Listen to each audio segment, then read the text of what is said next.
Through 2 games and 16 offensive innings against Vanderbilt, Missouri has recorded 0 extra base hits. In fact, the Tigers only recorded 8 hits total, and 3 of them didn't leave the infield.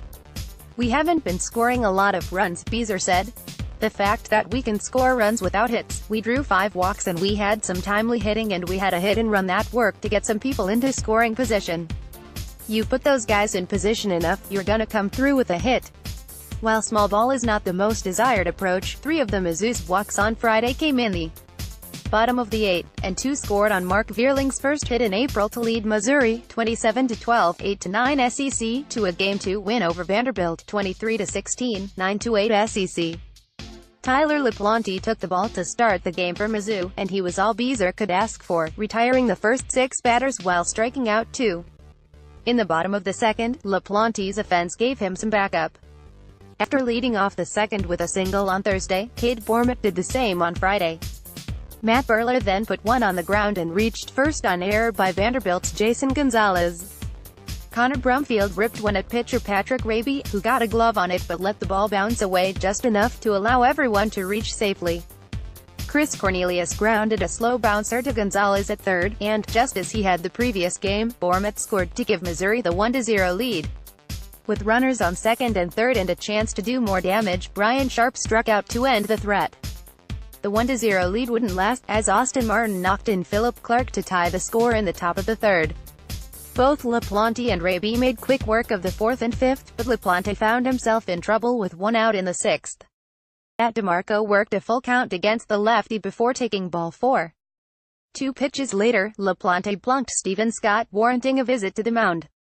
Gonzalez ripped one up the middle that looked like it would give Vanderbilt the lead, but Chris Cornelius scooped the ball, stepped on second and fired to first in time to end the inning.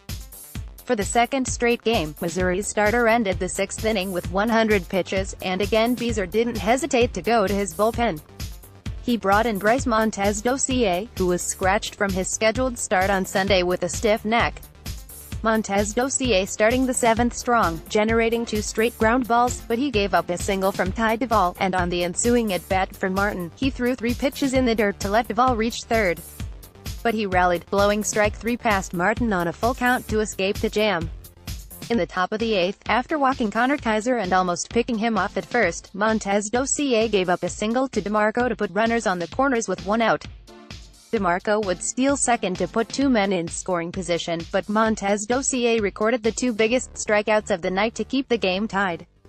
"It's a little different starting," Montez-Dossier said. "You get a lot more energy, kind of a little bit more pressure, but I had a lot of fun doing it." The small ball game came back again in a huge way for Missouri in the bottom of the 8th. Zach King came on in relief of Raby, who'd thrown 115 pitches, and proceeded to load the bases on walks to Cornelius, Harris and pinch hitter Chad McDaniel.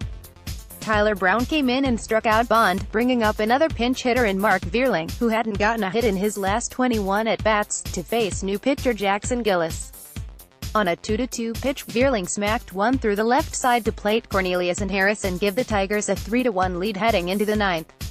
"I didn't barrel it up completely, but I was just praying that it would go through," Vierling said. "The mentality when you're in a slump can be kind of frustrating, and I was just trying to put a ball hard in play and I was lucky enough to get a hit." With a save situation in play, Niall Ball came into the inning looking for his 5th save of the year. He walked Duvall with 2 outs in the inning and Harris dropped what would have been the game-winning out on a dive in right field, but Ball got a ground out from Kaiser to give the Tigers their first series win over Vanderbilt. Next up, Missouri will go for the sweep in Game 3 against Vanderbilt.